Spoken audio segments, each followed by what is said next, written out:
What's up, everybody? This is the Jedi. Just a quick one for you, I hope. You know, I've titled this The Ultimate Example of White Fragility because this gentleman on the right, who goes by the name of Nota, and I don't know who he is. I don't know. I don't know, like, any of the. I don't see any link for his social media. I don't know who he is or why he is. I don't know any backstory. But anyway, you should go and watch. I'm going to link this in the description box down below so you can watch the full cast, I'm just going to play a portion of it. One of the things that attracted me is because he sounds like me.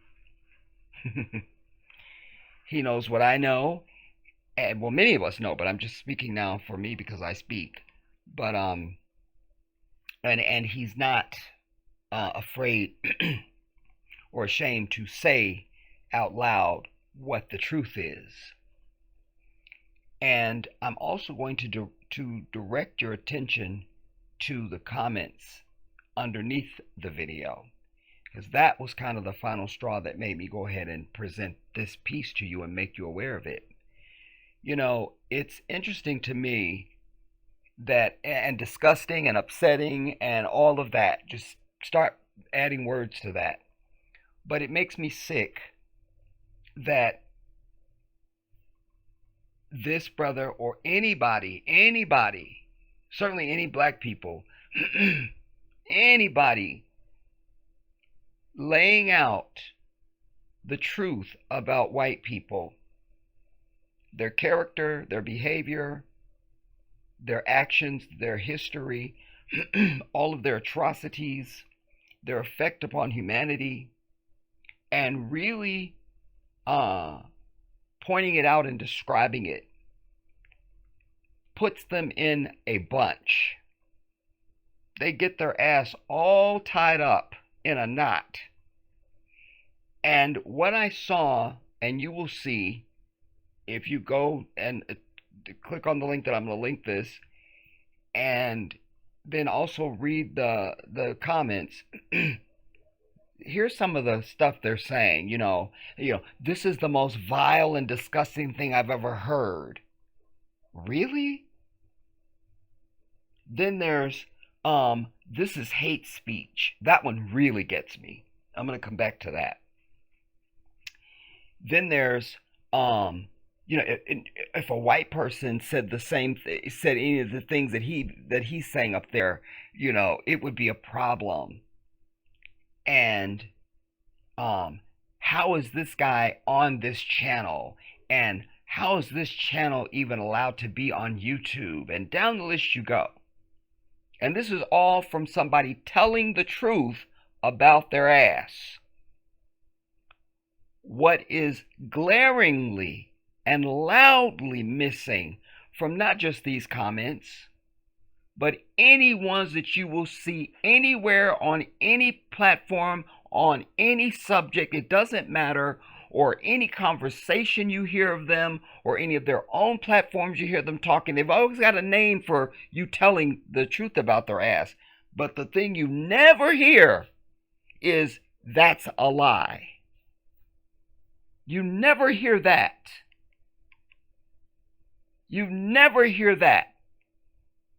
And I'm coining a phrase now. So if you hear it outside of this, you know they got it from the Jedi. I'm coining this phrase as follows. This isn't hate speech. This is just speech that you hate. Huh? Huh? Huh? Yeah, you like that, right? All right, make your donation. It's fine. All right, fine. You can make your donation on the Cash App. The Jedi 1814. All right, fine. Okay, fine. All right, settle down. All right, settle down. All right. That was a touch of brilliance. I get it. There'll be many other little helpful hints along the way. All right. But yeah, that came to me, and I just thought and I put that as a response to one of the Pablum Pukers that made a statement. I said, "This isn't hate speech. This is just speech that you hate." Do you understand? It's also why I always tell you we have to be over giving a damn about what white people think, what they feel, what they say, what they do. Be over these people, man. They are a waste of energy on the earth. A waste. A total waste. And what also is glaring, and what they are too juvenile and too primitive to realize, is sadly for us, but thankfully for them, people are just talking.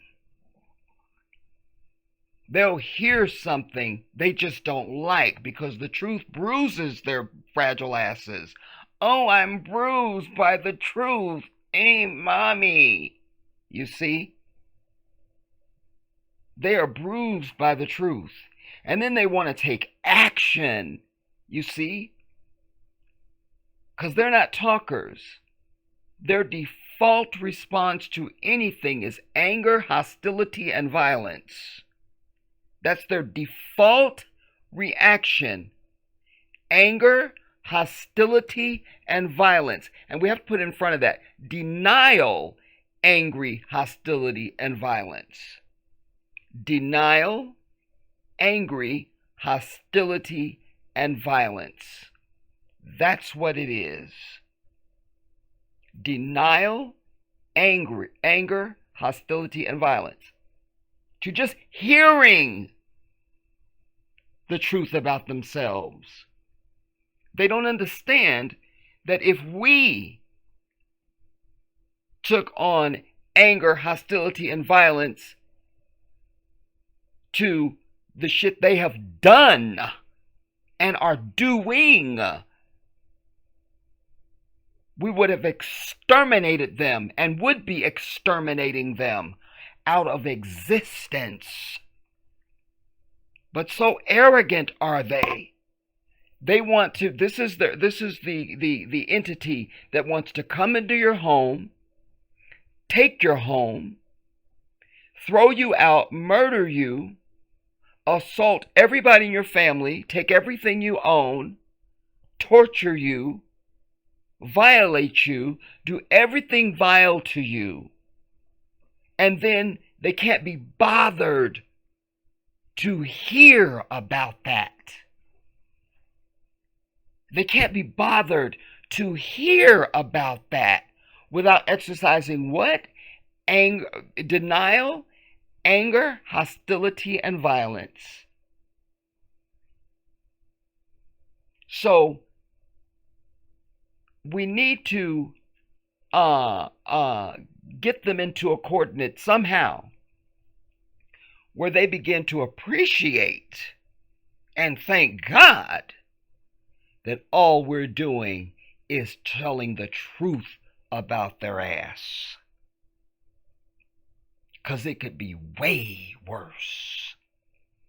And the fact that it hasn't been is what has emboldened them to this disgusting arrogance and the gall that they would have to be upset and so offended with somebody storying and declaring and telling out loud and boldly the truth about their ass.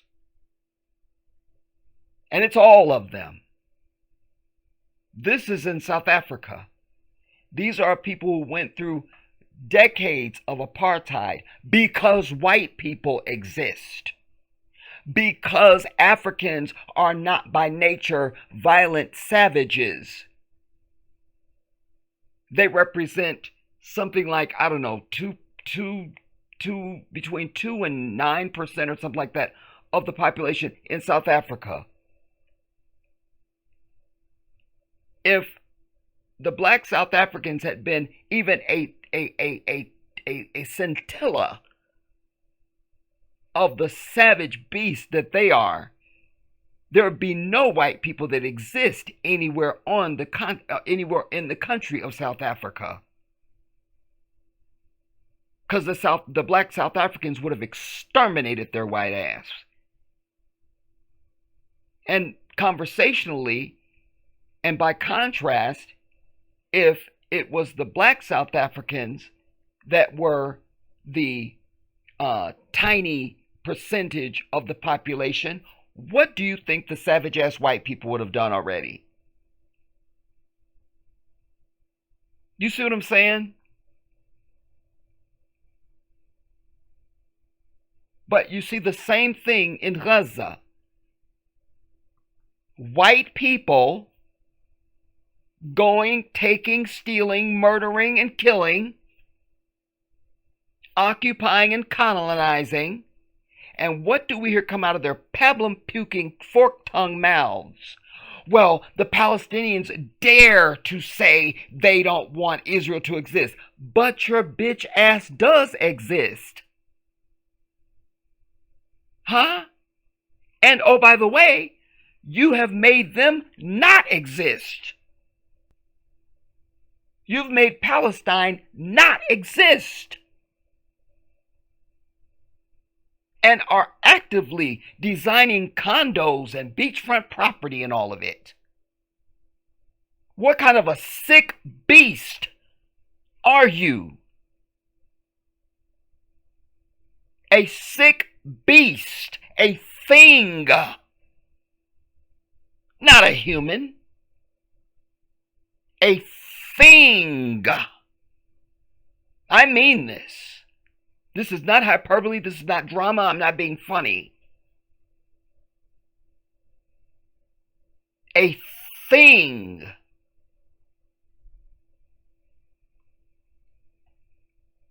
This is what they do.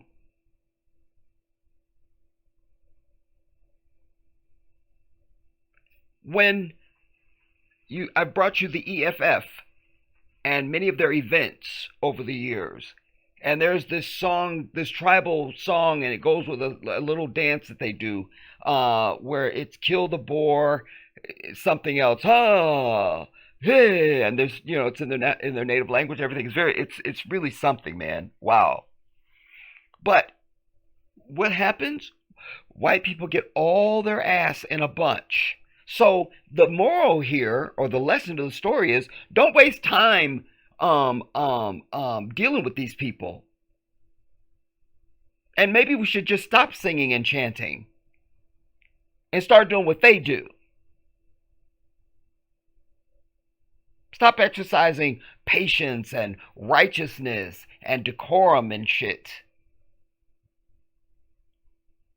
Because they want to violate humanity and have no consequence, and they don't even want it talked about. So, at least if our ancestors had just exterminated their asses off the fucking earth, we wouldn't have to hear their whining. But it's that lack of action that has produced this emboldenment or emboldenedness. I don't know if those are words. But has produced this pathetic reaction from these sick demons. Wow. Wow. You're literally actively murdering off millions of people in just Gaza alone. And the greater area, because they're in Lebanon, and there they are in Jordan, and oh my God, and they're threatening Iran and all of it. Because they hate us. Yeah, because you're the devil. And you've brought nothing but destruction, death, and evil to them for generation. You lucky somebody hasn't annihilated your ass off the earth. You're lucky that no one else on the earth is the savage demon that you are. You're lucky.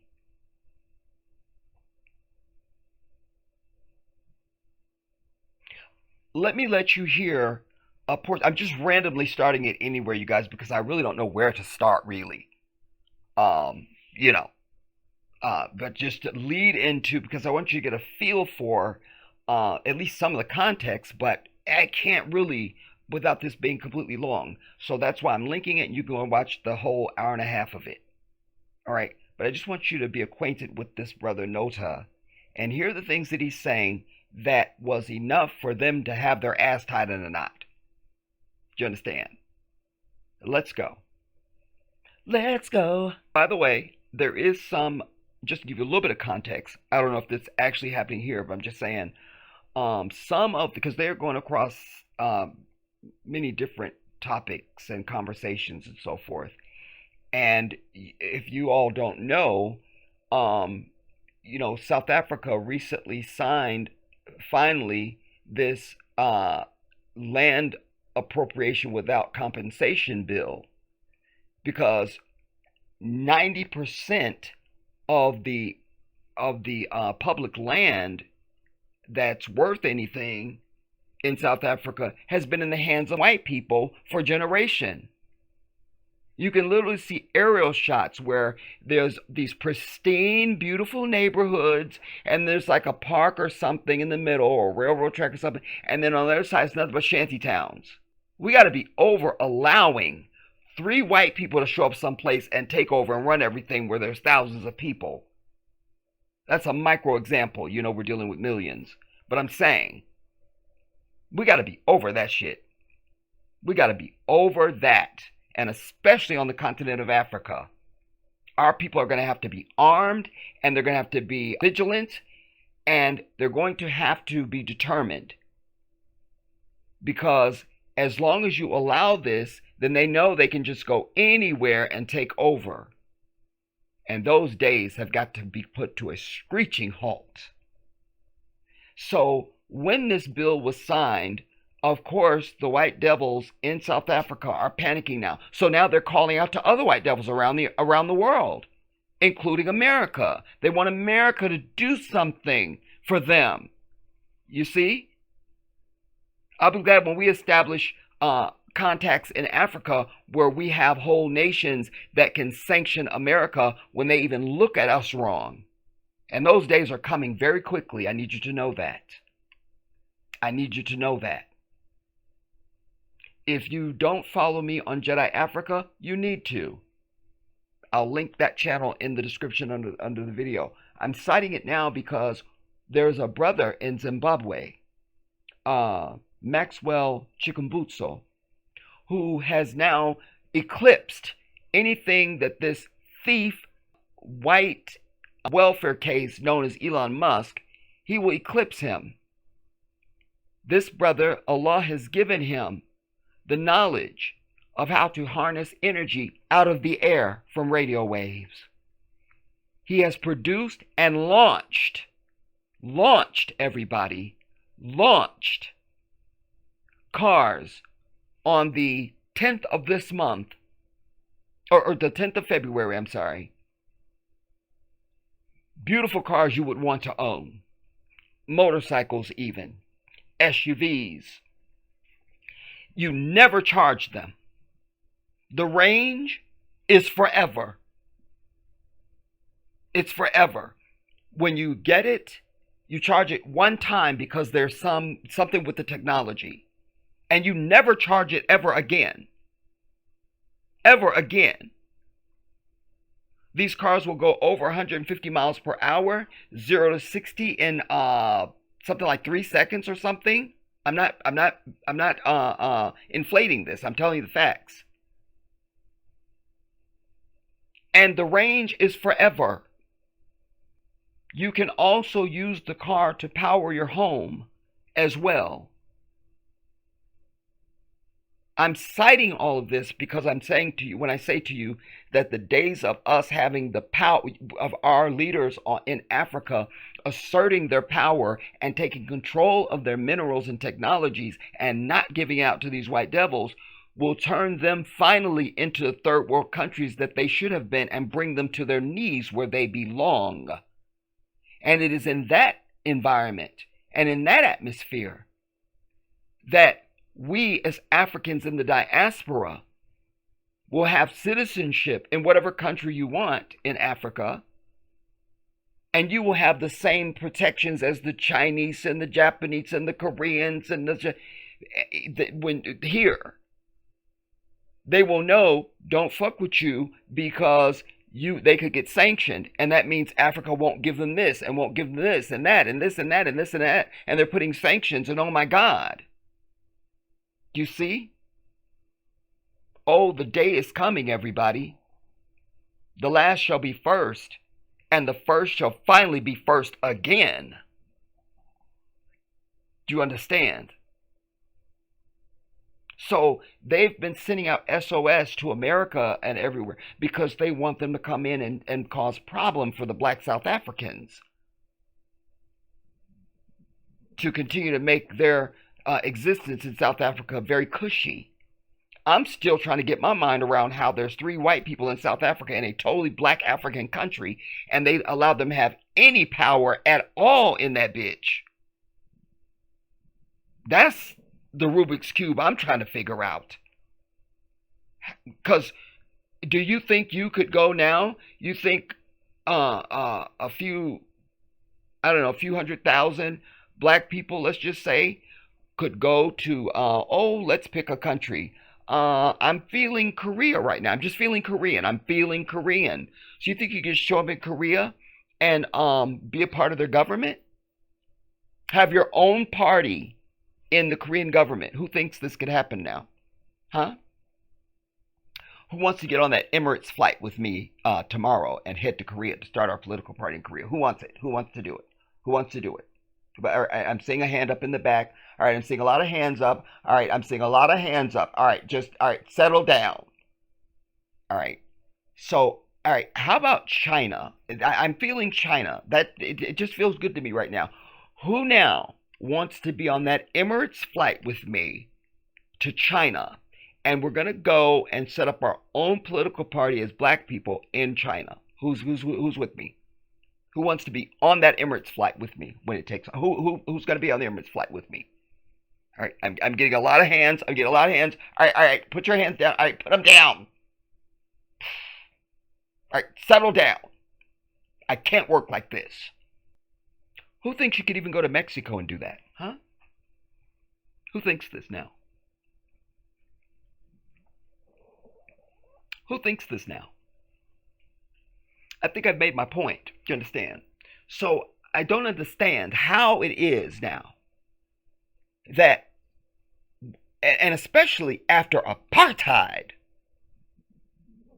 and all the death and destruction and imprisonment and genocide that these white savages executed, how in the fuck are you allowed to be anywhere in South Africa? How? How?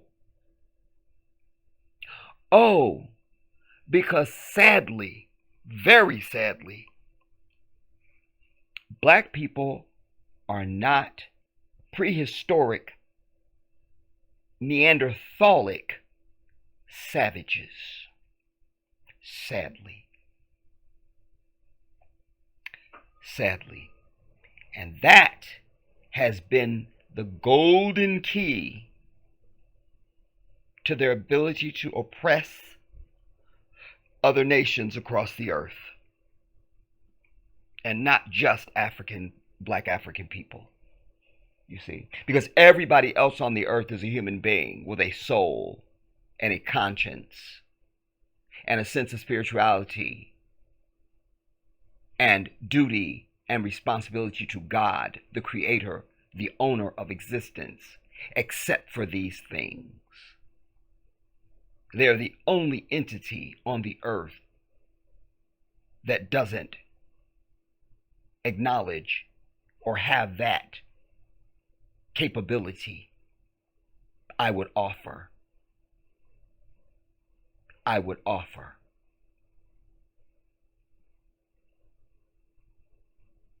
Everybody else has a default of fairness and righteousness.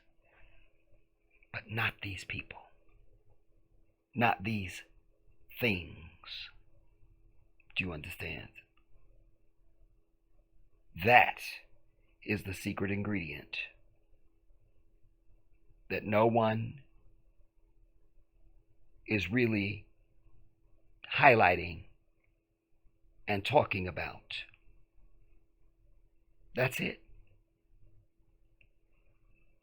That's exactly what it is. That's why I don't get involved in their illegal immigration nonsense. I don't give a damn. Because the biggest illegal immigrant on the fucking planet is these people. And unlike other immigrants who they have to make up horrific stories about, they're murderers, they're rapists, they're thieves, they're doing it all. But these motherfuckers come and take over. They kill off your language. They kill off your people. They secretly sterilize your women like they're doing in goddamn Israel to the Ethiopian women without their knowledge. They pollute your water and your food. They're the murderers and the rapists and the thieves. Anything they say about anybody else is just telling on their damn self. That's a fact. So I don't get involved in that. I don't give a damn. Anybody that can get to this bitch, let them get here. I don't care. I really don't. I really don't. Because anybody that comes here from another land is not coming here to drop a nuclear bomb, Nagasaki and Hiroshima.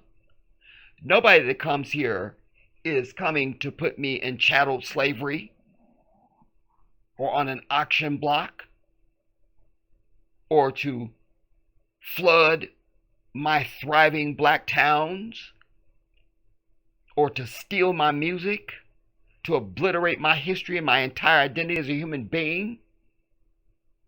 I could keep going. So don't tell me a damn thing about an illegal immigrant. Don't tell me. Don't. Don't.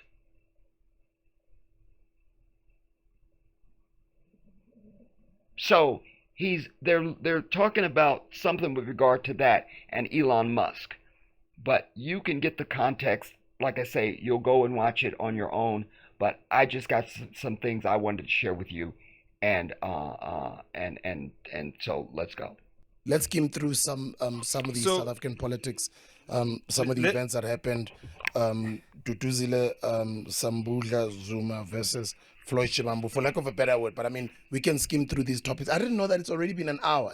Yeah. When notice spits, like you just want to sit back and listen. The next thing you know, it's already an hour later. So No, we'll go through it really quickly. So let me start with 1986.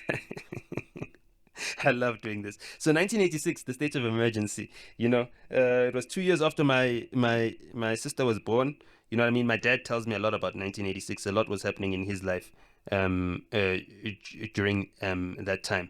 So 1986 was when Congress overrode Ronald Reagan's veto of the Anti-Apartheid Act, which imposed sanctions on almost everything but South African gold. They didn't impose sanction on gold, and that basically was the beginning of the big sanctions campaign that helped secure negotiations to deliver the democratic dispensation. So back then, our international lobbyists were Oliver Tambo, the Lusaka office at the ANC, with Thabo Mbeki and all of them. They were lobbying Republicans because Ronald Reagan tried to block that sanctions call, saying, yeah, the sanctions will do more harm than good. Let's find a diplomatic solution. And you must remember that America supported apartheid South Africa since 1948 when it became a republic.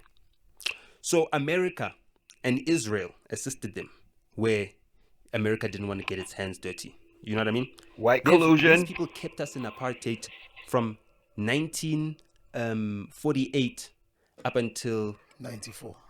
let's say 1990, when Yeah, the ANC was unbanned and the sanctions were lifted, right? They only sanctioned us in 86 from 48. You know what I mean? That's 38 years later. So they keep you in the worst conditions for 38 years. And then after that, they impose sanctions, and then they say, okay, fine, we're imposing these sanctions because we want you guys to negotiate how you're going to bring democracy and these types of values, because we've already started an anti-apartheid lobby at the United. They start all the shit, run everything into the ground, decimate you, and then tell you it's the same equivalent of, and then we're supposed to now try and get along and get over it. You see, we don't get along until I get my lick in. That's the school I came from. You feel me? It ain't good till I say so. After you started the shit, we not cool till I say so. You feel me? Let's go on. In the diplomatic solution. And you must remember that America supported apartheid South Africa since 1948 when it became a republic. So America and Israel assisted them where America didn't want to get its hands dirty. You know what I mean? These people kept us in apartheid from 1948 up until 94. Let's say 1990, when the ANC was unbanned and the sanctions were lifted, right? So while we were chilling in the 1990s, and while our apartheid had allegedly ended in the 1960s, our brothers and sisters were still going through the identical shit with this white devil that we were going through here. If you as an adult don't know, and certainly if you've not taught your children, that needs to be your homework immediately after this video. Go and learn and watch footage from apartheid South Africa. Because if I ran that footage now and I don't tell you that's South Africa, you swear that's America, the 1950s and 60s going back, from the 1960s back. That's why I always tell you it's the same white devil, the same demon, the same. There is no difference. None at all.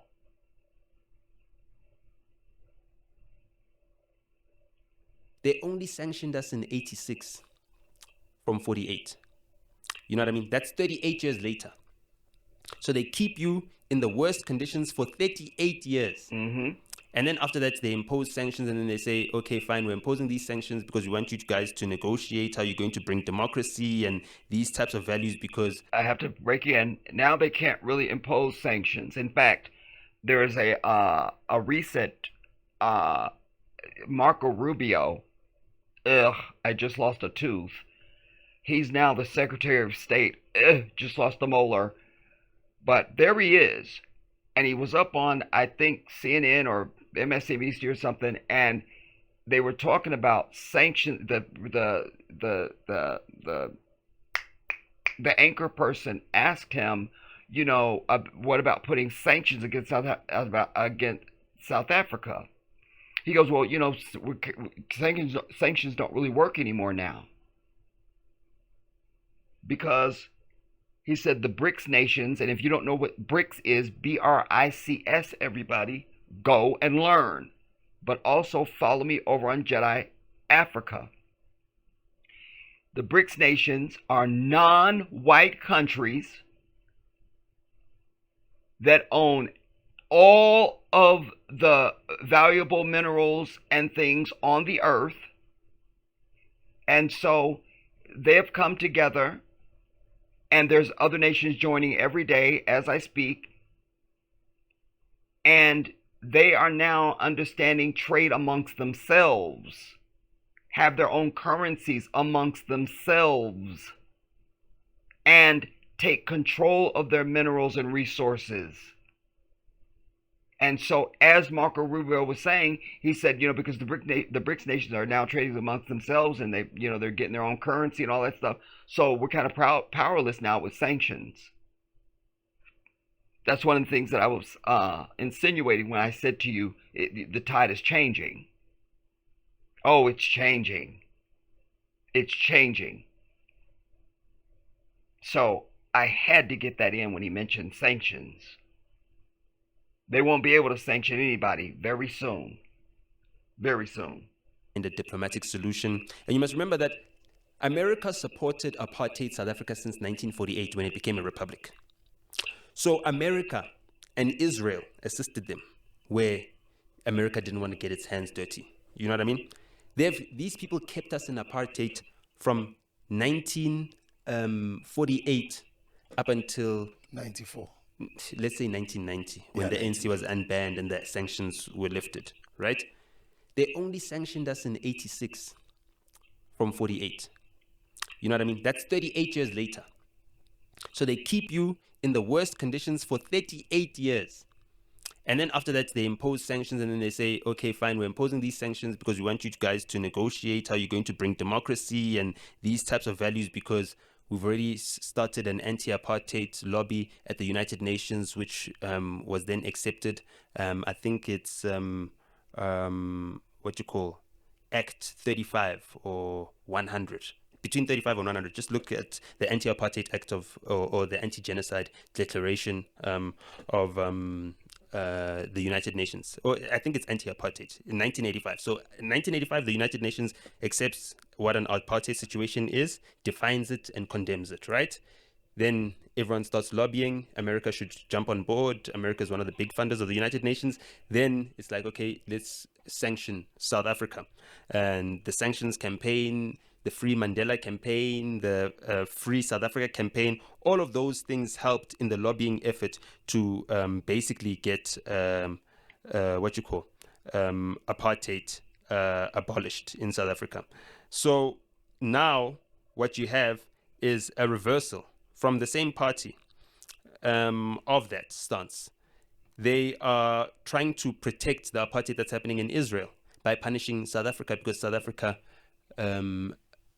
opened up the case. Because South Africa, you remember, stepped up and said, nah, we got to take these bitches to the International Criminal Court. This was early on in the genocide that's currently taking place in Gaza.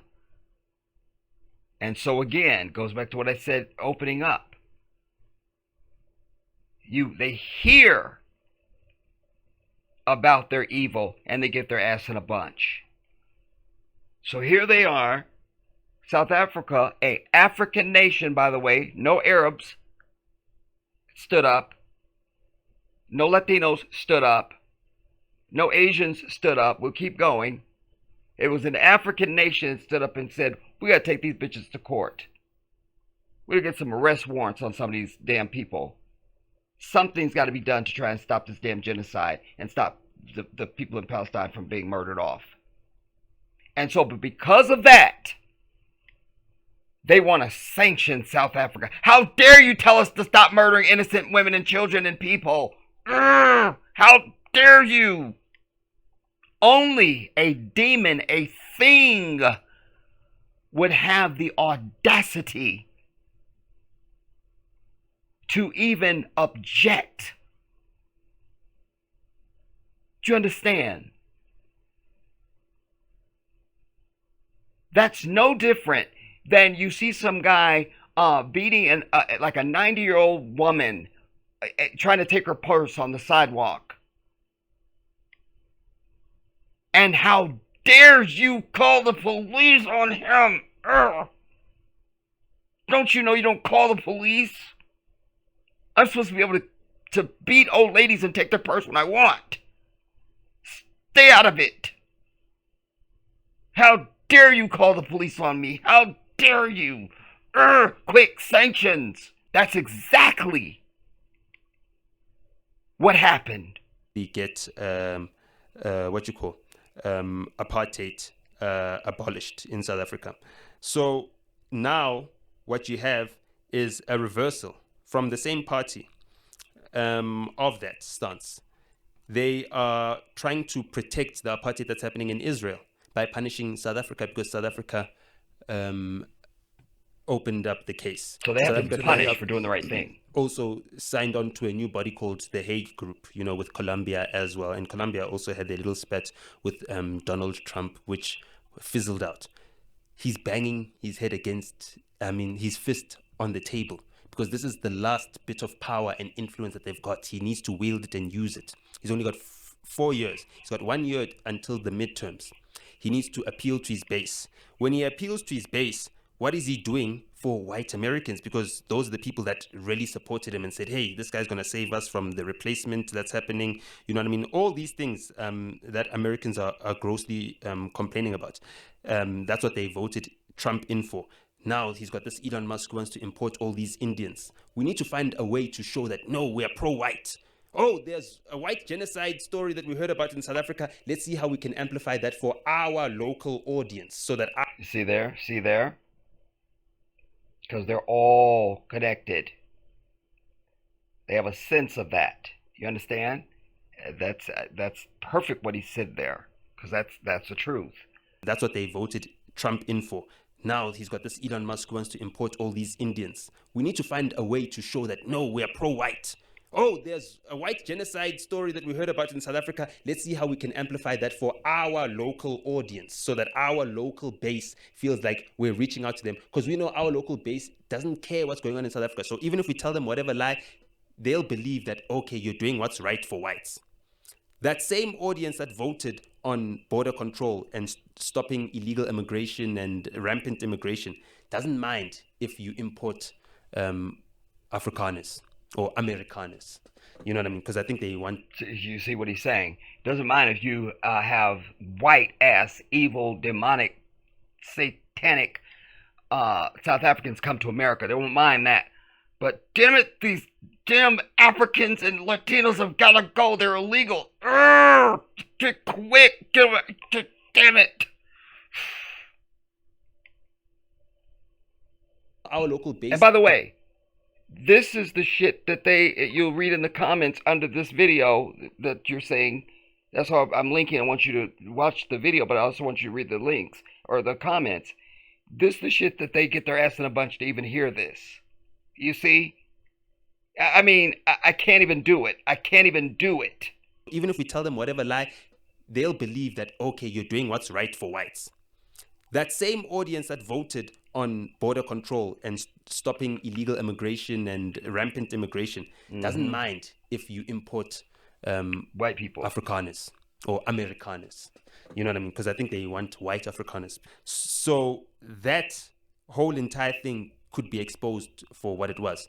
Errol said, I was on the call with Cyril and Elon, and he understands what's going on. He understood Cyril. He's still continuing to spread this fake news. And South Africans need to understand that we are not the audience for this. We are not the audience. We're just a tool that they're using to gain more white support in America, because that's their base, and they're down to 52% of the population now. And they believe that once whites are in the minority, they will be decimated by the other races, because they believe that the savagery that they're capable of is the same that we're capable of, and we would want to get... The savagery, just in case you didn't hear it because of his accent. And that's what I'm saying. While no one has executed it down through the generations, they know in an atmosphere of absolute justice and fairness, they should be heir to the same savagery upon them that they have executed and continue to execute upon the rest of humanity. You see? So instead of paranoia, because as my father would say, they do for an ass whooping. They definitely do for an ass whooping. Do you understand? But he makes a good point there. But let me try and keep my comments minimal. Let's go on. He understands what's going on. He understood Cyril. He's still continuing to spread this fake news. And South Africans need to understand that we are not the audience for this.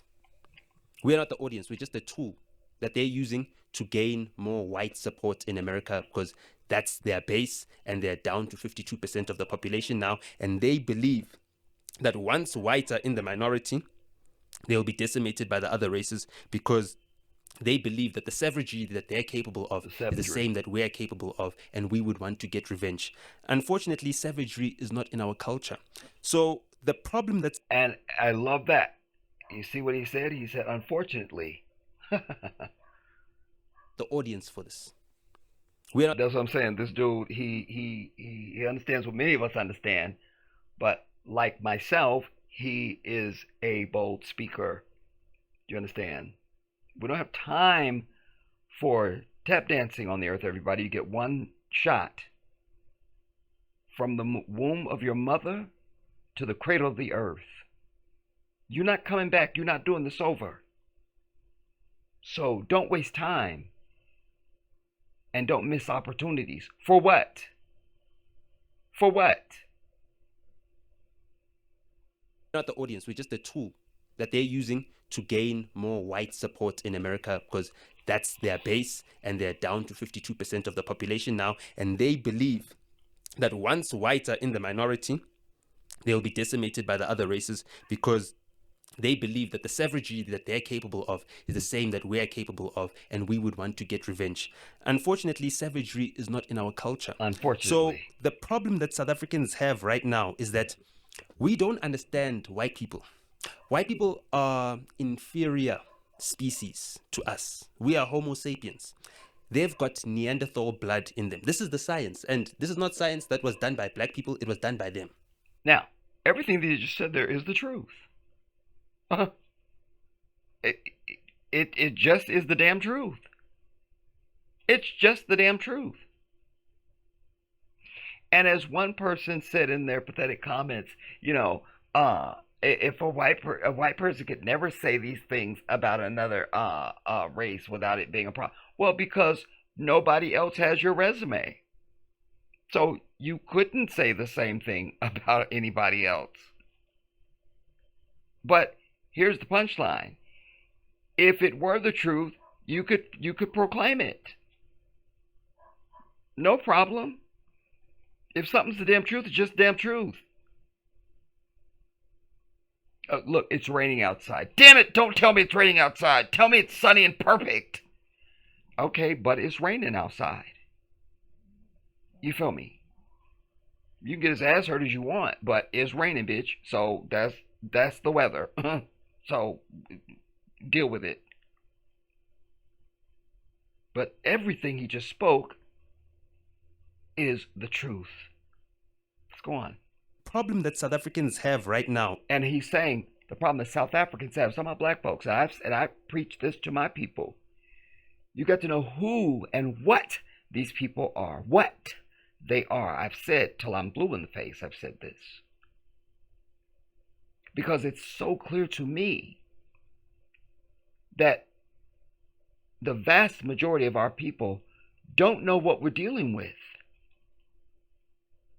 Don't know it. And this is why you have too many of us willing to not see them as a group, and you try to see them as an individual. It's the biggest mistake you could make. Because they're exactly seeing everybody else as whatever group they come from. That's 100% true. But let's go on. So the problem that South Africans have right now is that we don't understand white people. White people are inferior species to us. We are Homo sapiens.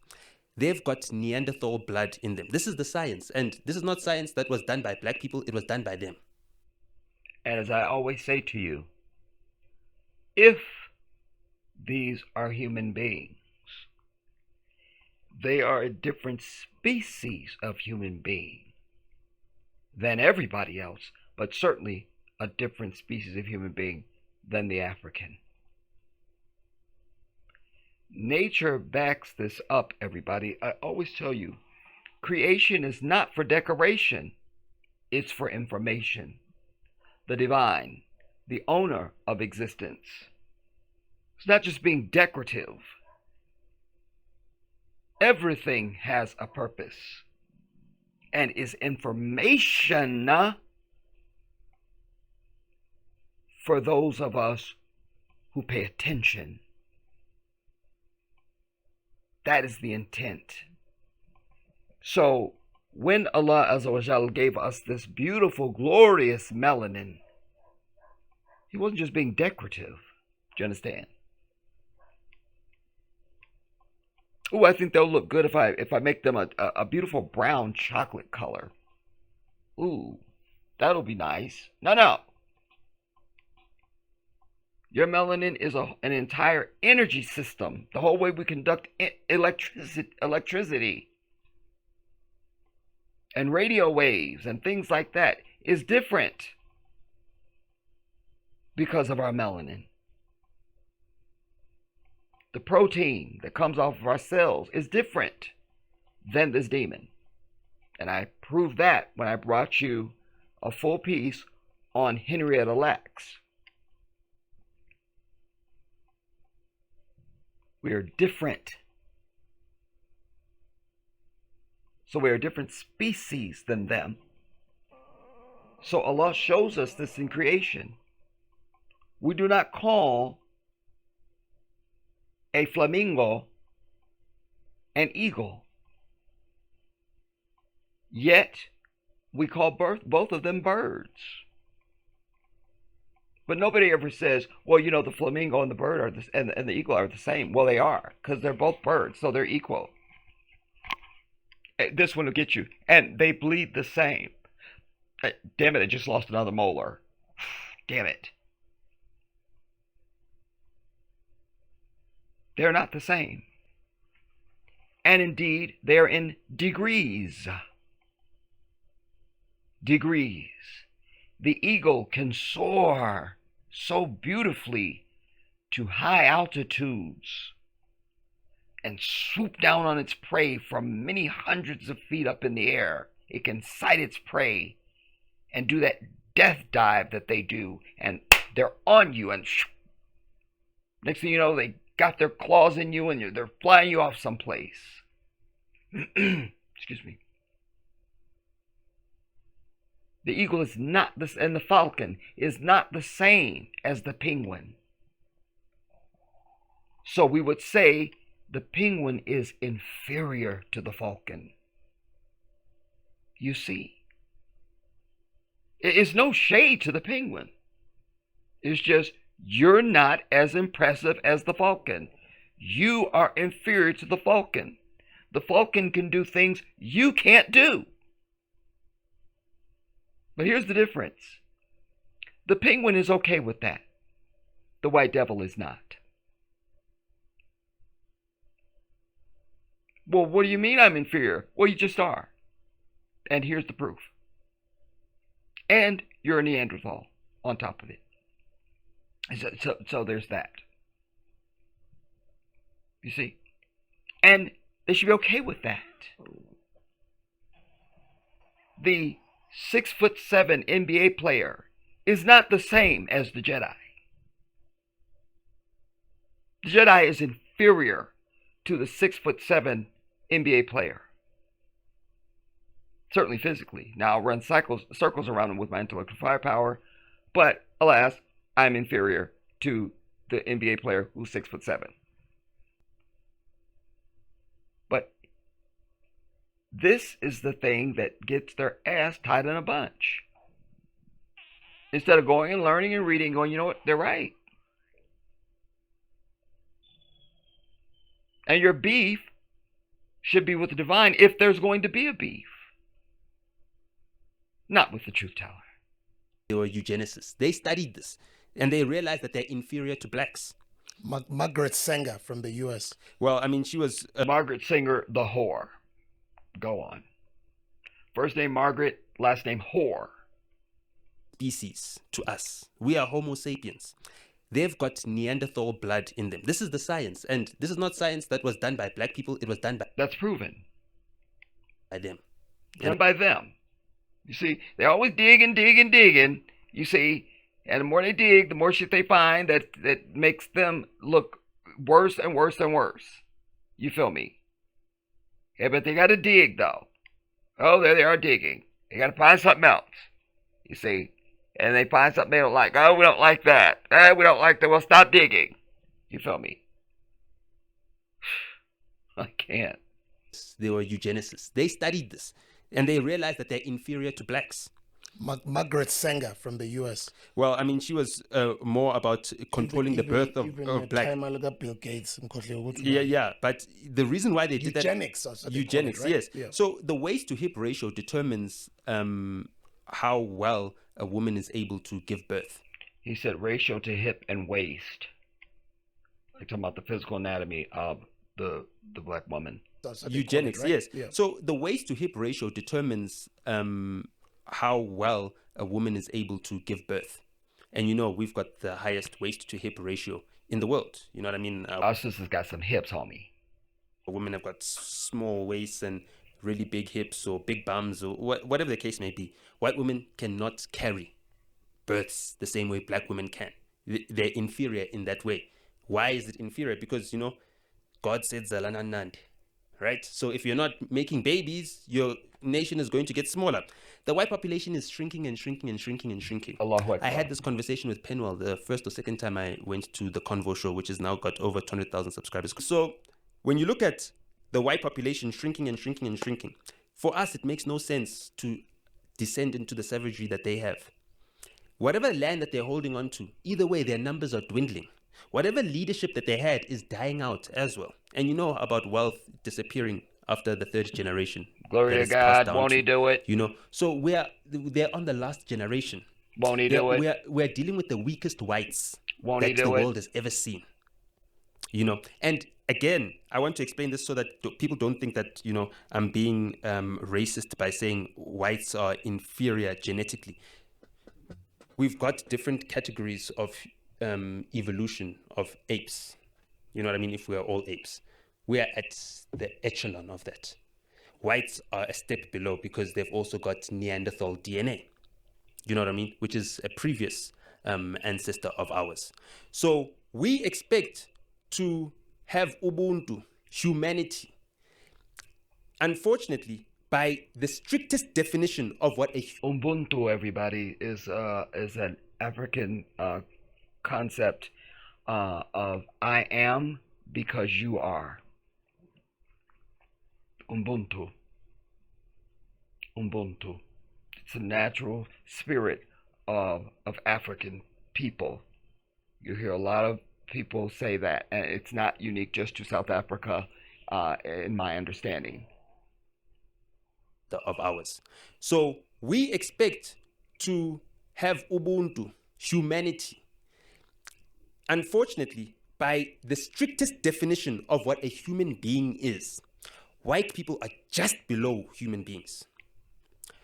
You are negotiating with... And mind you, they're the ones defining it. So it's their own information. You see? It's just like, here they want to take the census and they got to know everything about everything. Got to be in everybody's business and all of it. They are the ones who have dug and snooped to find out when they will officially be the minority just here in this country. I've proclaimed to you, and I'm not going to stop, that they've been the minority, that they're still lying. Of course they're lying. And I brought you evidence with regard to how they pad their numbers. I've told you I personally know Arabs who have shown me their driver's license, and their driver's license says they're white when they are not. I've brought you Dr. Mustafa Hefni, a black, very black Egyptian Muslim who for decades has been trying to get his identity to be acknowledged as black in America, and they won't let him do it. He's lost jobs at university. He's been ostracized. He's been told to let it go. Why don't you just shut up and let it go? But it means something to him. But I've brought you him as one of many examples I've brought you to show how they try to pad their numbers. They changed the census a few years back. Now Latinos can't even claim that they are non-white Latino. They have to claim they're either black or white. What you think they're gonna pick?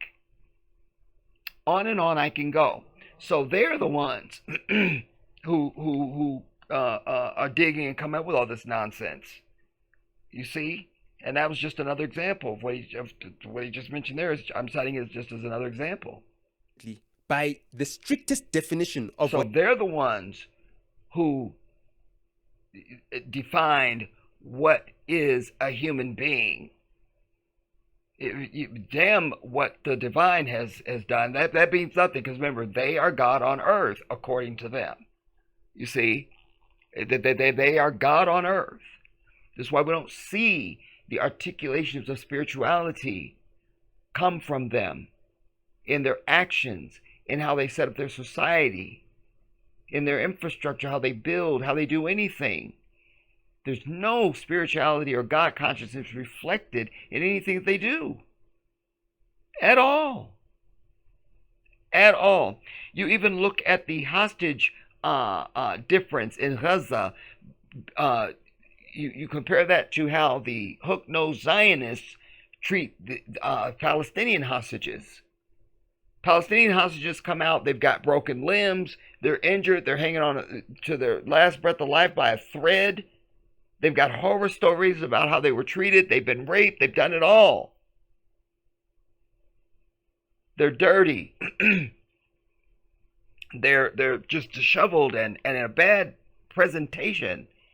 And then you look at the Israeli hostages coming out of Gaza when they're released, and there they are pristine. Oh my God.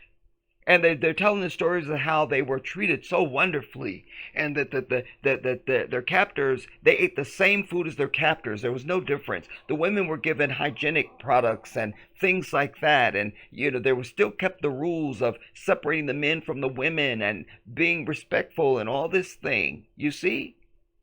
Because spirituality and God consciousness does not leave these people. But this demon is a demon, a spawn of Satan, and all things evil. So that's their default on anything they articulate. That's just the damn truth of it. Of ours. So we expect to have Ubuntu, humanity. Unfortunately, by the strictest definition of what a human being is, white people are just below human beings. You are negotiating with an animal, a wild dog that you're trying to train to be tamed, to be ubobi, you who guards your house. You can never do that. So we're expecting Ubuntu from them. We're like, you stole our land, you butchered our people and everything else, and we just want justice. We're not... And I need to point that out too. Because, what do you say? Oh, yeah. You see, this is one of the other issues that we have across the earth with African people, both on the continent and in the diaspora, and the rest of humanity too. We're all assigning and assuming human characteristics and behaviors from them. Things that are a natural part of being a human being. We are assuming that they have that same understanding, but they don't. They absolutely don't. I just brought you a video even recently. This kind of goes to my point. It was a clip from a game show, and the two contestants at the end, there's whatever the pot is that's left of money, you pick a card and it'll say either steal or split.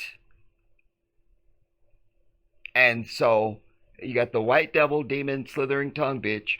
Then you have the sister, and she, of course, being a human being, having a sense of spirituality and God consciousness and just righteousness overall, says to the reptilian fork-tongued demoness, says, look, I tell you honestly from my heart, I already intend to split. I'm not going to steal. I absolutely have the intent to split. This fork-tongued lizard is sitting right across from her, looking right in her face, grinning and smiling, and gets her trust. And then when the host says, "Okay, reveal," the fucking demoness, of course the bitch stole. And the sister was just crushed. But she made the mistake of not understanding from birth that this is the devil sitting across from you.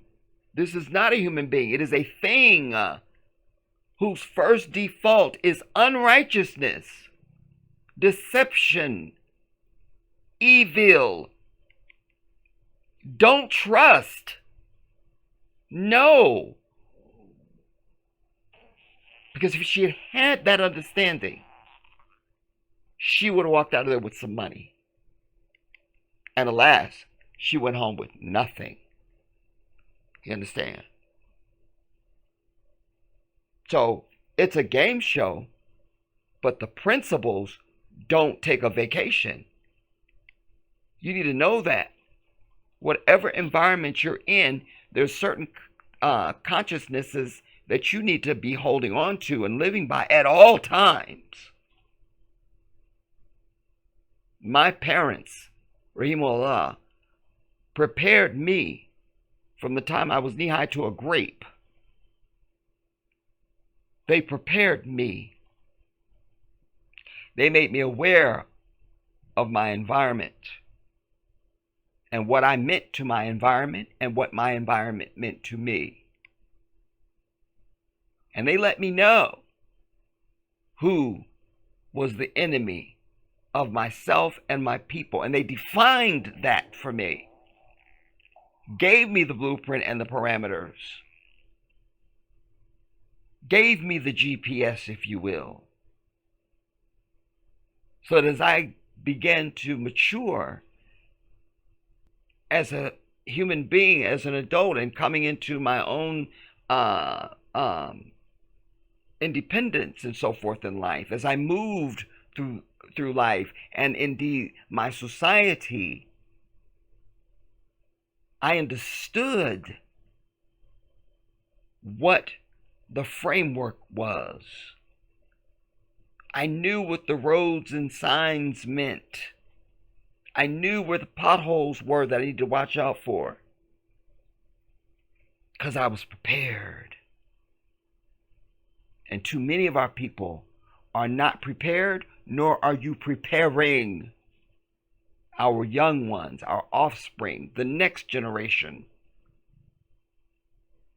You send them out into the wilderness and you send them with no tools and no weapons at all.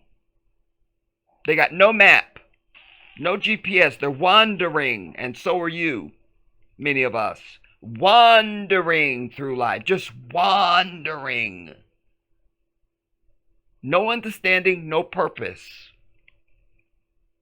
None at all. And therefore, having all of the wrong reactions to everything. Let's go on. Dog that you're trying to train to be tamed, to be Just ubo. a second. You know what I mean? If we are all apes, we are at the echelon of that. Whites are a step below because they've also got Neanderthal DNA. You know what I mean? Which is a previous ancestor of ours. So we expect to have Ubuntu, humanity. Unfortunately, by the strictest definition of what a human being is, white people are just below human beings. You are negotiating with an animal, a wild dog that you're trying to train to be tamed, to be ubobi.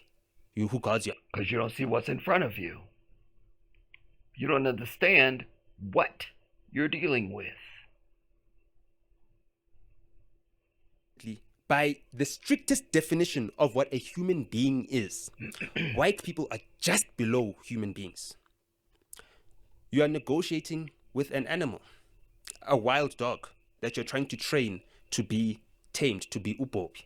You who guards your house. You can never do that. So we're expecting Ubuntu from them. We're like, You stole our land, you butchered our people and everything else, and we just want justice. We're not out for your blood. We're not chopping off your heads. We're not doing anything. Why don't you guys understand that? Why don't you guys have Ubuntu? Why don't you guys have a heart? They don't, because they're incapable of that. Boom. You cannot expect the same behavior of a human being that you're expecting of a dog. You understand what I'm saying? Like, if a dog chews up your couch, you're not going to beat your dog because he chewed up your couch. You know what I mean? You're going to be like, damn, why didn't I lock the dog somewhere where it can't chew up the couch? So us as black people, we need to now start being smarter. We need to start understanding what we're dealing with. What? Because we're not dealing with a who. We're dealing with a what. Amen. You understand? And when we deal with You got to hear that again. You see?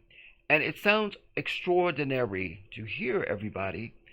But again, this is why it's so important to seek knowledge in life in general.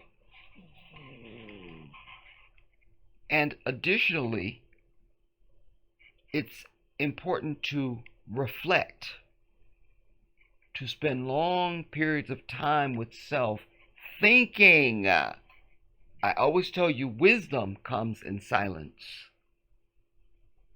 Wisdom comes in silence, everybody.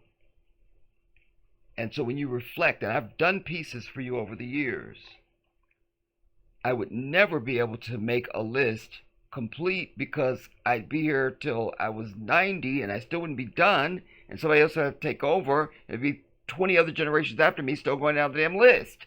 You couldn't get through it. But what the feeble attempt that I made is to try to show you example and give you information so that you could look at things and go, wow, only a devil could do this. Only a demon could do that. That like this can't be a human being that's executing X, Y, or Z. You look at the genocide in Gaza. That is a demon. What do you have to be to do that?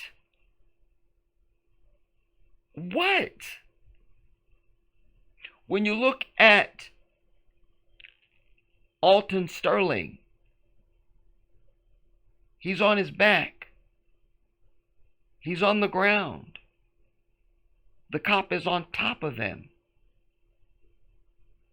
with the gun almost touching his chest where his heart would be, screaming, "Get on the ground," as he's firing into his body. He's literally screaming, "Get on the ground," while he's on the top of the guy.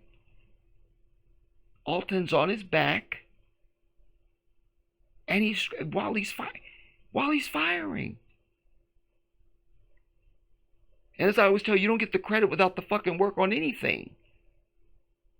So you're not going to get classified as a human being or somebody good or anything positive when you're the fucking devil. That's not how it works. At least not for us humans. That's not how it works. Do you understand? So when you look at dropping the atomic bomb on Nagasaki and Hiroshima, this is the act of a devil, a demon, a thing. A thing. We don't know what else to call it. When you look at Sam DuBose, and the white devil shot him directly in the face and could go home and sleep. Laquan McDonald is shot 16 times in the middle of the street and for over a year. The white devil covered it up because white collusion, white allegiance is always in place. It doesn't even have to even be spoken. They just know because they all have the same evil default. So you don't have to talk about it. You have to make a phone call. We don't have to text or send a note. We all know already. We know already. When you're spraying chemicals from the sky upon population, that's a devil, a demon, a thing, an it. An it. When you're Fauci and you're still telling people when he had their Senate hearings, and now they want to grill him on all the fucking lies he told, because he's the devil. He is the devil. A thing. An it.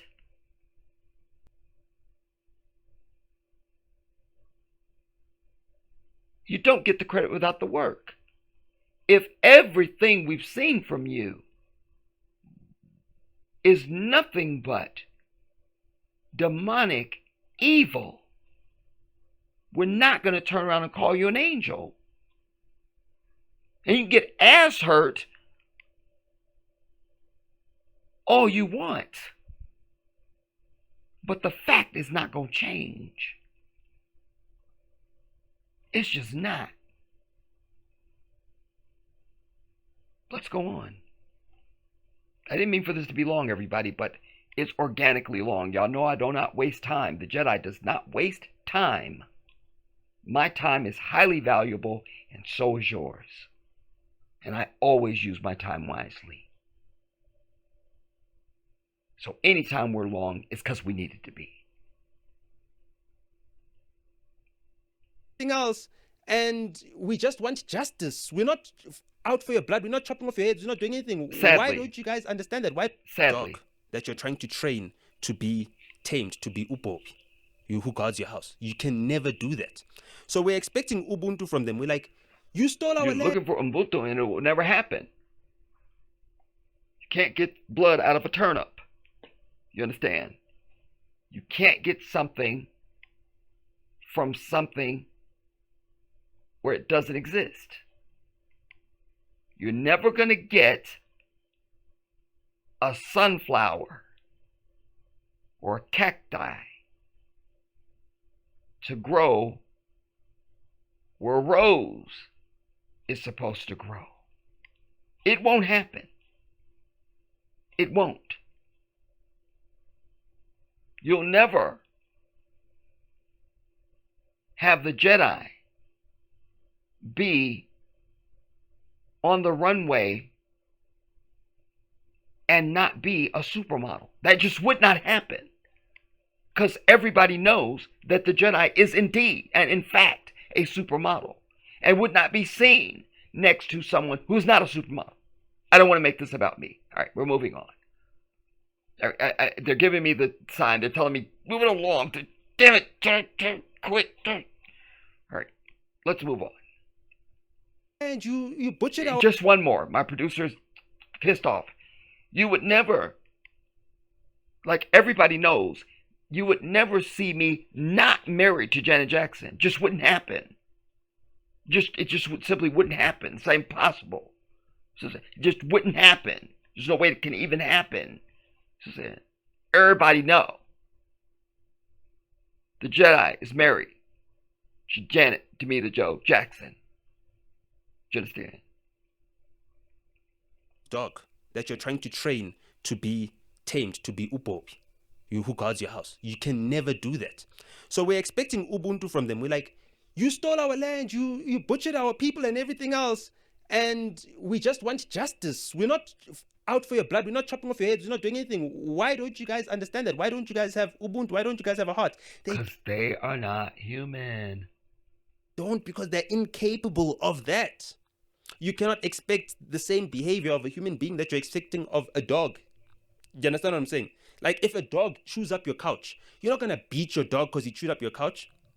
You know what I mean? You're going to be like, damn, why didn't I lock? He's giving a parable. But in their mind, he called them a dog. You see? It's simply an analogy. It's simply an analogy. But in their eternal guilt, they always have to find something that doesn't deal with the truth or the charge, at all costs, don't do that. Quick, be pissed off about something else. The whole White House debacle that I broke down so eloquently for you. Zelensky had the truth on his side. Quick, let's say you were disrespectful, that you don't appreciate America, you hadn't thanked anybody, even though he's been on a thank you tour since we've known him. But no, we can't deal with the truth that we're not willing to give him a security guarantee, and we're trying to steal the minerals outright for Elon Musk, because among these minerals is lithium, and this fucker needs that for his petty ass bullshit ass piece of shit car. So quick, damn it, your hair is all wrong. Urgh.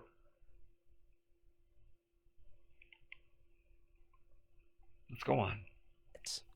You cannot expect the same behavior of a human being that you're expecting of a dog. Do you understand what I'm saying? Like, if a dog chews up your couch, you're not going to beat your dog because he chewed up your couch. You know what I mean? You're going to be like, damn, why didn't I lock the dog somewhere where it can't chew up the couch? So, us as black people, we need to now start being smarter. We need to start understanding what we're dealing with. Because we're not dealing with a who. We're dealing with a what. We're not dealing with a who, we're dealing with a what. That's so important. Because what is this we're dealing with? What is it? What would proclaim they have been to the moon and it didn't happen? What do you have to be to proclaim a lie that big, a deception upon humanity? What must you be?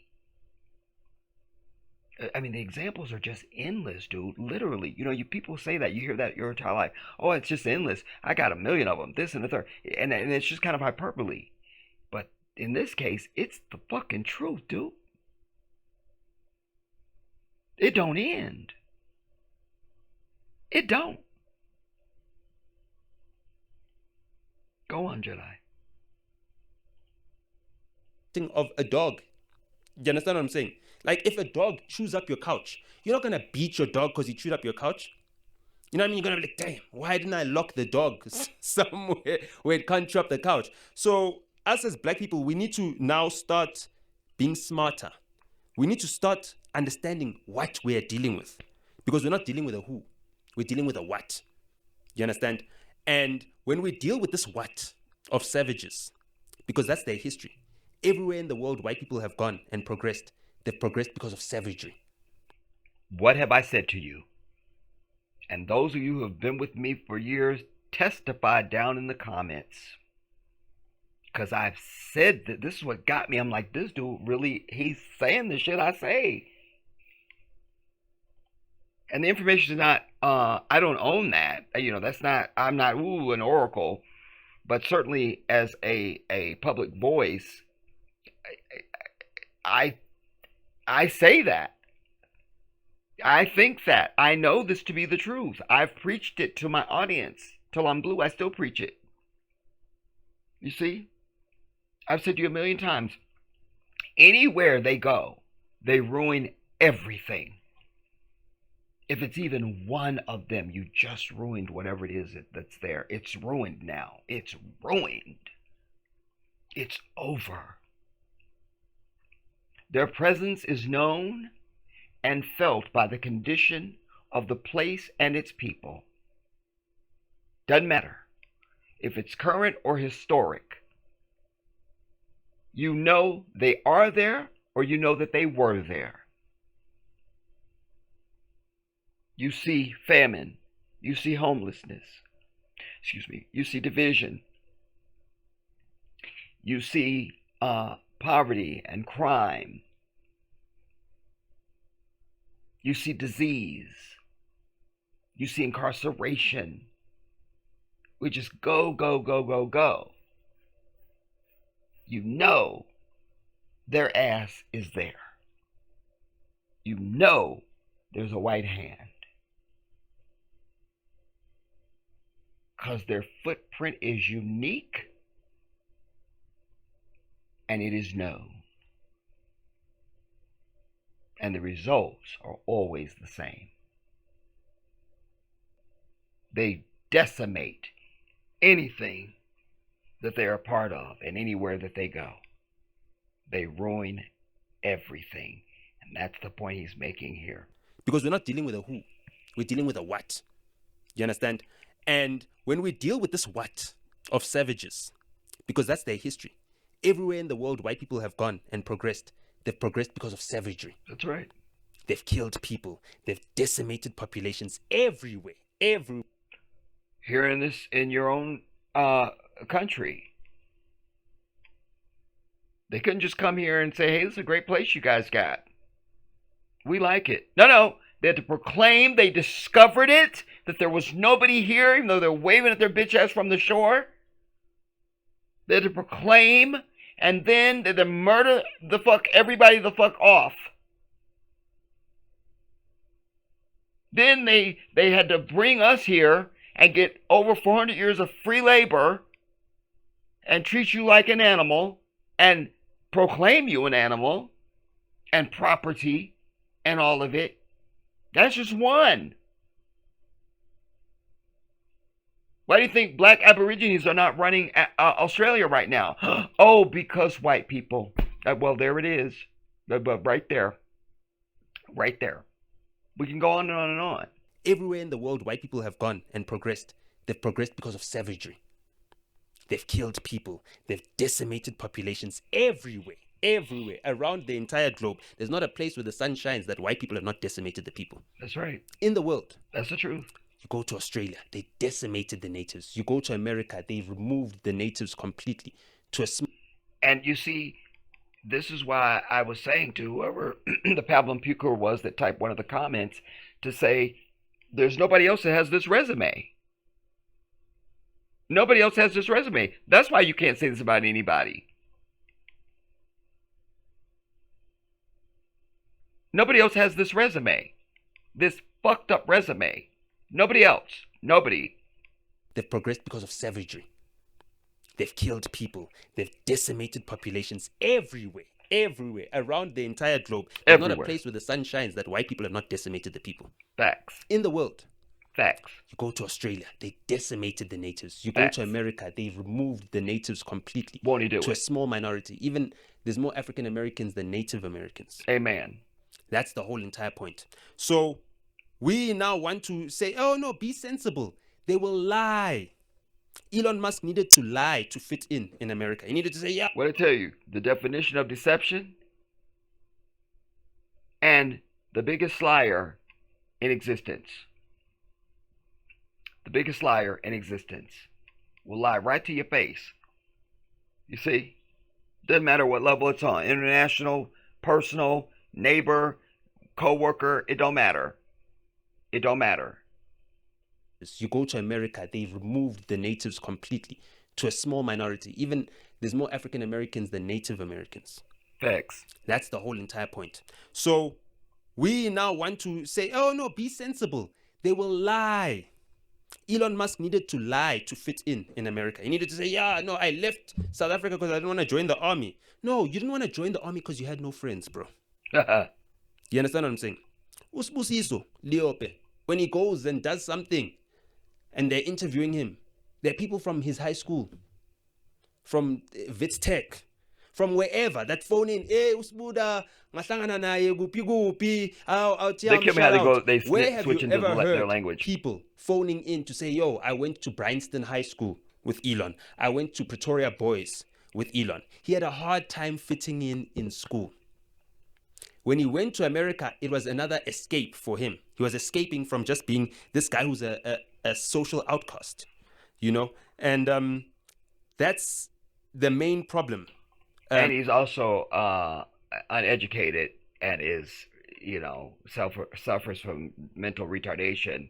If you really listen to this Elon Musk person, he also has this affect that is not authentic. It's contrived and it's an act.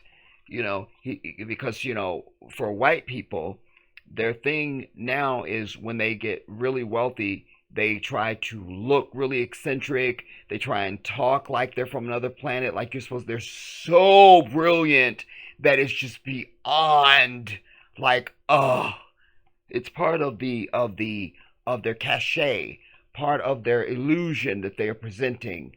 You see, Mark Zuckerberg, he looks like a fucking robot who's been up on crack cocaine for about a month and a half and had no sleep at all. Now he's let the hair grow in because he's trying to look more like a Zionist and all of it. You see?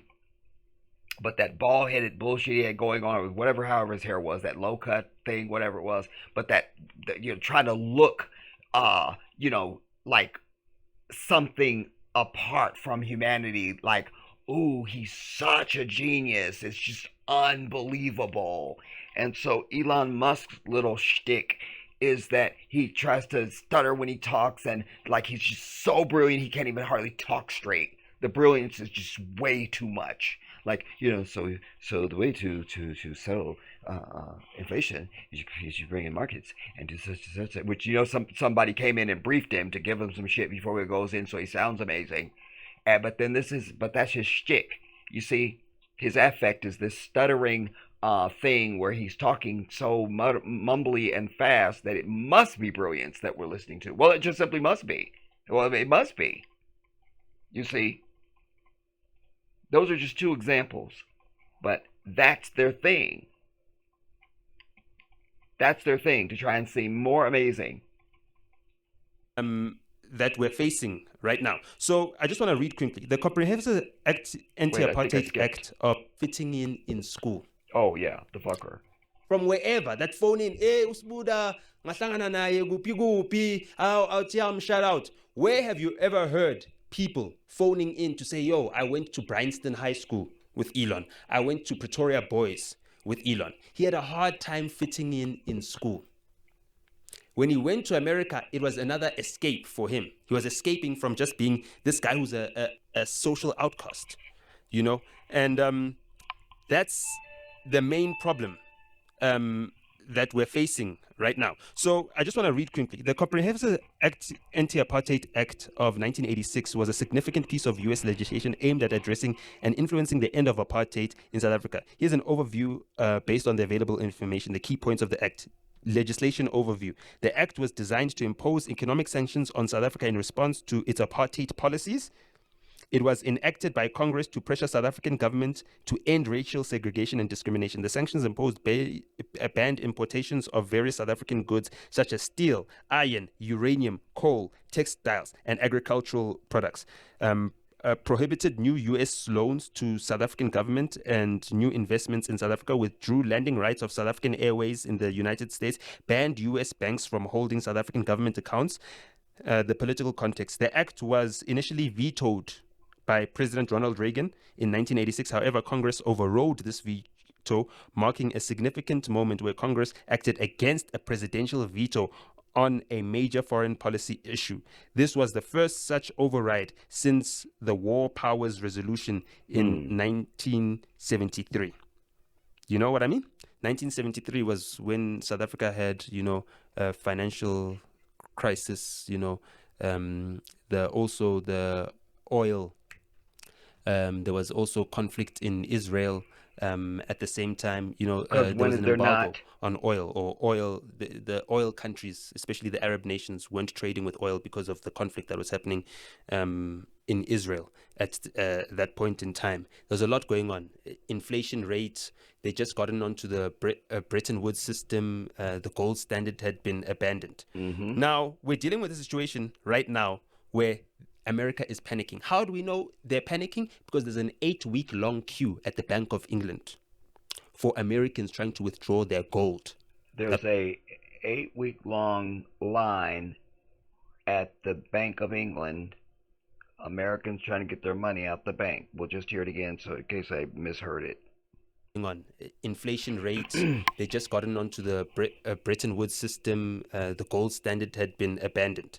Now, we're dealing with a situation right now where America is panicking. How do we know they're panicking? Because there's an 8-week-long queue at the Bank of England for Americans trying to withdraw their gold that was mined in South Africa, that is in those vaults.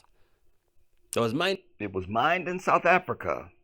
You see? Glad he pointed that out. England for Americans trying to withdraw their gold. That was mined in South Africa. That is in those vaults. That was mined from the Cape Colony, the Union of South Africa, the Republic of South Africa, shipped over to the UK to build their empire, to build America. We funded that. Our ancestors funded that from this land that was ours, which we were removed from, so that America could be built. And how does America repay us for building it? They try to stop us from reclaiming back the land. But you've built up yourself, America. Now, you tell me, where have you ever seen a crowd of 20, 50, 100 hobos, drug addicts in a corner somewhere in South Africa, just chilling? You've never seen that in your life. How many times have you seen that in America? It's almost everywhere. Amen. It's an epidemic. Tell it. You know, and right now we've got a nyaupe problem, a heroin problem in South Africa. Who's growing the heroin? Who's funding the heroin? Right. USAID. The same people that fund the Soros Open Society Foundation, that would be George Soros.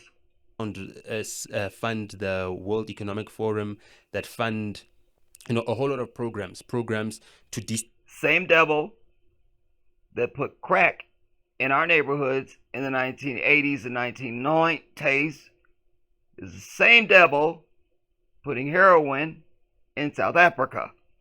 The same devil. It's an epidemic, and We have to hear that. right now we've got a nyaupe problem, a heroin problem in South Africa. Okay. Who's growing the heroin? Who's funding the heroin? USAID. The same people that fund the Soros Open Society Foundation, fund the World Economic Forum.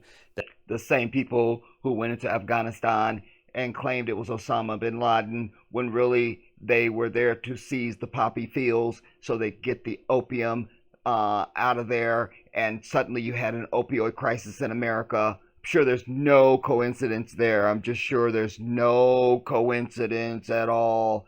Nothing to see there. Nothing to see. All right, everybody move back. Move back. Nothing to see. Nothing to see here. That fund, a whole lot of programs to destabilize countries, to change our morality, to bring in gender ideology. Yeah. To bring in the gay bullshit and all of that. Anything to destabilize the morality of the country and to destabilize the economics, the people, all of that. Again, what do you have to be to do these things, everybody?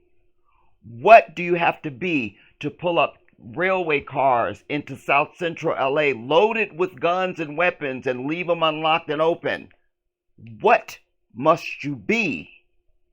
What? And no one else has done this. No Latinos have done it. No Arabs have done it. No Asians have done it. No one. No African people have done it. No one. Do you understand? These indictments are unique only to white people. If they don't like the truth, they should have done the shit. And shouldn't be doing what they do.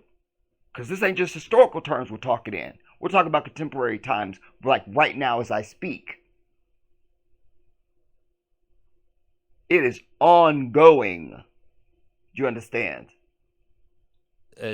Fund the World Economic Forum, that fund, a whole lot of programs to destabilize countries, to change our morality, to bring in gender ideology to more conservative countries. And just a correction, the sanctions were lifted in July 1991, not in 1990.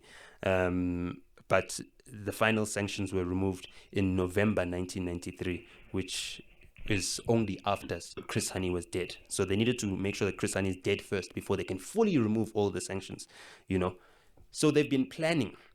And what they were thinking is that they would tell the ANC that we're going to boil this white supremacy frog slowly. By the time it notices it's time to jump out, it's going to be dead. You understand? So we're giving it 30 years. So you'd hear economists saying, yo, all these post-liberation countries only last for 30 years. That was the doctrine. That's what my sister also taught me. You know what I mean? My sister is a doctor in economics. His sister is a doctorate in economics. Of course she is. He himself speaks 7 languages, everybody. I've told you, just as a side note, I don't mean to get off, but I've told you when I've spoken about Africans in general across the continent, um, when I've spoke about how they are so much more superior to us in education, you understand? And one of the things I also would always say is that, even the slacker African speaks no less than 4 languages. That's just the slacker. Just the slacker. 4 languages. You feel me? Fluently and all of that. Dialect and all. Like our brothers and sisters on the continent are just superior to us when it comes to education. They are, and they are so impressive. And when they have a degree, they have a degree. You understand? In some shit that equals 6, 8, 10 figures. You talk to any of us here that if we got to university, I'm majoring in psychology, or some shit that does not equal a coin. You understand? That does not equal convertible BMW with the condo and go on, Jedi. So you'd hear economists saying, yo, all these post-liberation countries only last for 30 years. That was the doctrine. That's what my sister also taught me. My sister is a doctor in economics. So all these things were being told to us. Oh yeah, South Africa is supposed to last up until 30 years. What happens after 30 years? All of a sudden, we're now being treated as a pariah. We've had 30 years where they gave us the freedom to do whatever, but, they had controls, they had funding that they were giving. They made sure that, okay, you guys don't be friends with those guys. Okay, we understand you're friends with our enemies there, but don't do too much. Don't ask them for too much. If ever you need something from them, ask us first and then we'll give it to you, instead of you relying on all these other partners. And it's all coming undone right now because South Africa is at a position where we've got a president installed who did not meet the mandate of the conference that elected him the first time, 2017. And then the mandate of the second conference was everything that wasn't implemented from the 2017 resolution must be implemented now. So this nil compensation part of the legislation was proposed already in 2017, 2 conferences ago. You know what I mean? Cyril has been re-elected. He needs to deliver on the conference resolutions. Otherwise, his presidency will be marred by a guy who did not deliver on the mandate that the ANC gave him when they voted him in as president. Helen Zille knows this much. Helen Zille herself knows that she cannot be supporting this bill and saying to everyone, well, it doesn't really threaten us that much. She needs to also appeal to her base. So what is she going to do? She's going to say, yes, we're taking this bill to court because of the procedural mishaps that they made or whatever. There's 5 out of 7 of the provinces that voted for it didn't do the process properly, and therefore we wanted to be thrown out on that basis, but we don't agree with other things, but we're only going to focus on these things because these are easy wins. The fact of the matter is that they know that new legislation is lame. It's a blunt knife. It's not really going to change much. The whole entire legislation was to tick a box so that Cyril's slate, when it comes to the 27 conference, can at least say we delivered on the conference resolutions that were made in 2022. When we extended our lead. And the thing that stopped us from delivering on our conference resolution is because we were divided in the top 6, 3-3. And now we've converted into a top 7 with a tiebreaker vote, basically. You know what I mean? So we've divided the slates up in a way where there can be a clear winner. Okay. I think we can start to land it, and like I say, I'm going to link this so you can go and watch the entire thing. I wanted to hit on some of the main points to give you a flavor of it, to make my point, and so that you can go and experience it also. And as I say, make sure that you read the comment section. Just kind of peruse it a little bit. You know what I'm saying? Because this goes to the atmospherics of what we are living in, everybody. Across the diaspora, we have to deal with these damn people and their fragility. And it's important that we all understand how this affects our lives. It affects our progress as individuals and as a people. It just does. It's a parasite. It's a leech. It's a burden upon us. We're paralyzed in midstream because we always have to dish out so much energy to deal with these damn people and their evil doings.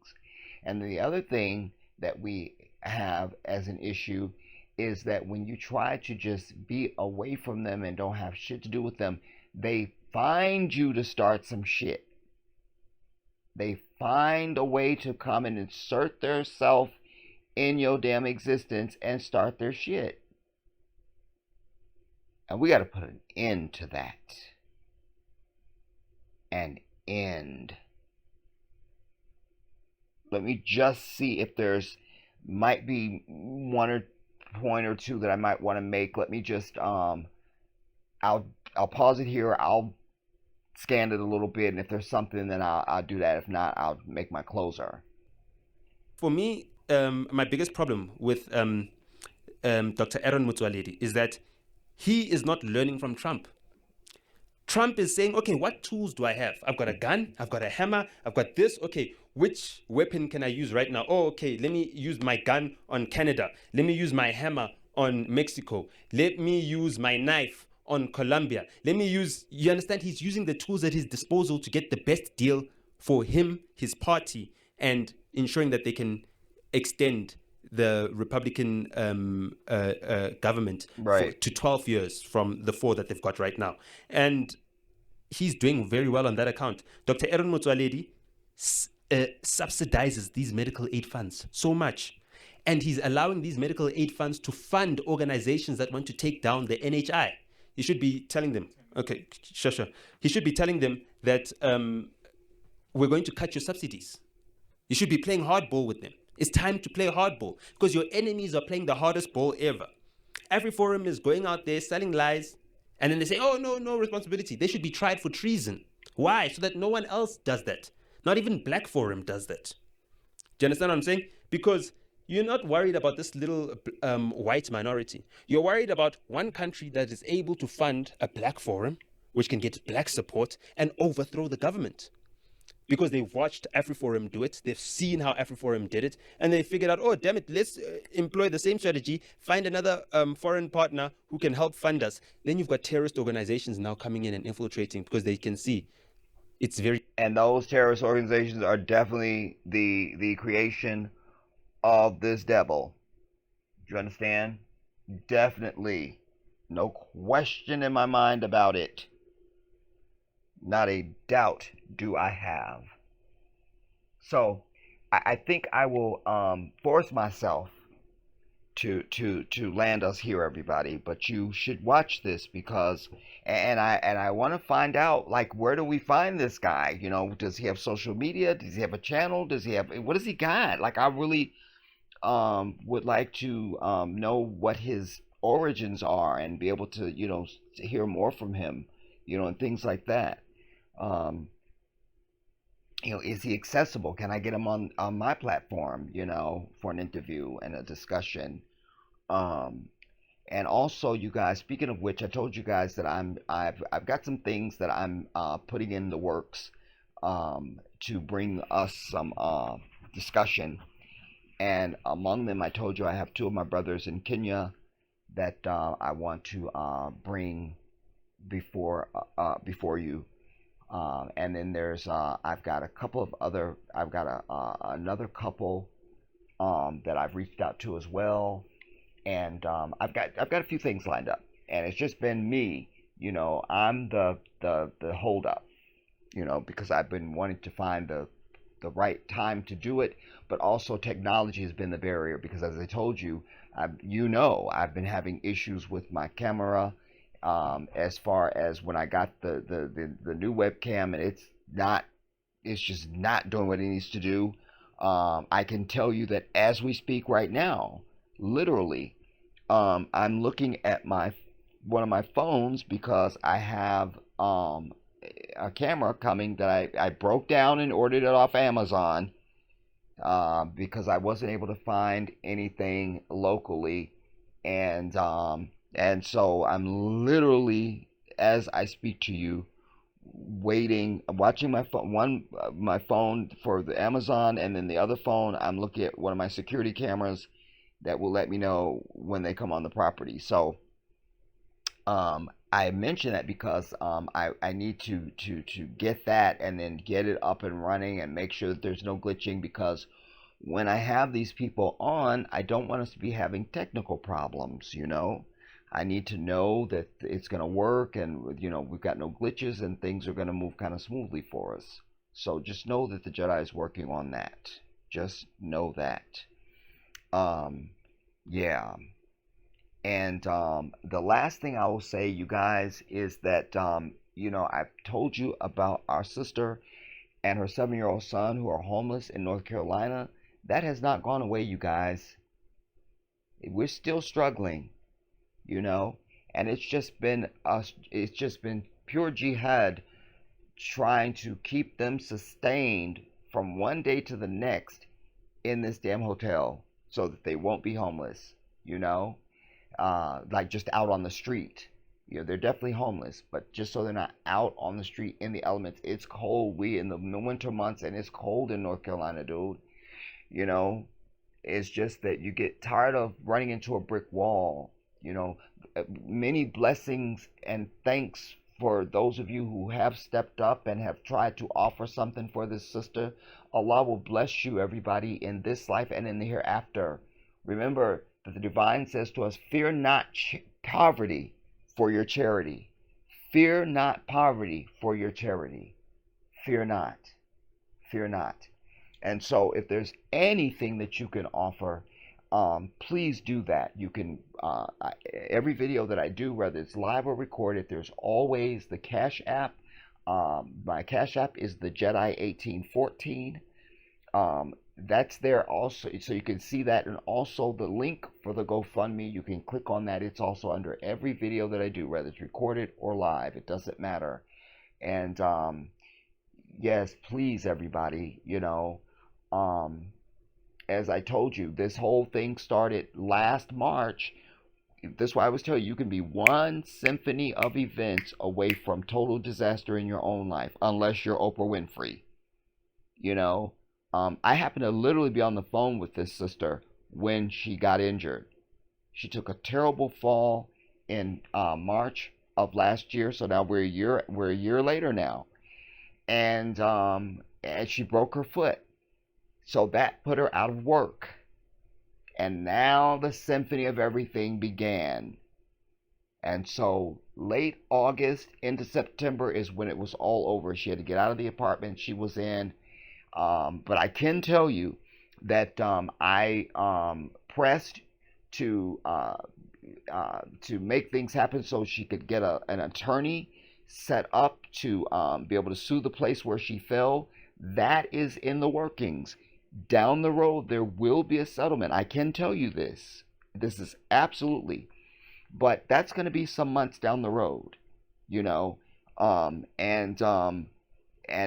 the attorney has said that has given us a number and let us know what he's going to be fighting for, and her problems will be over. But in the meantime, the struggle is real, everybody. When I saw the story of that sister who 2 of her kids froze to death in their car because she was homeless, and her piece of shit father of the children wouldn't take the children when she was asking, could you take the kids, and he's now trying to lie and say she didn't tell him that she was homeless. I don't believe that for a minute. I don't believe that. But all praise is due to Allah. I saw just the other day that somebody, some organization or something, got her a house, gave her the keys and everything. Oh man, God bless it. I don't know how long that's for, what the details on that are. I've been meaning to go in and find that so I could bring you that story.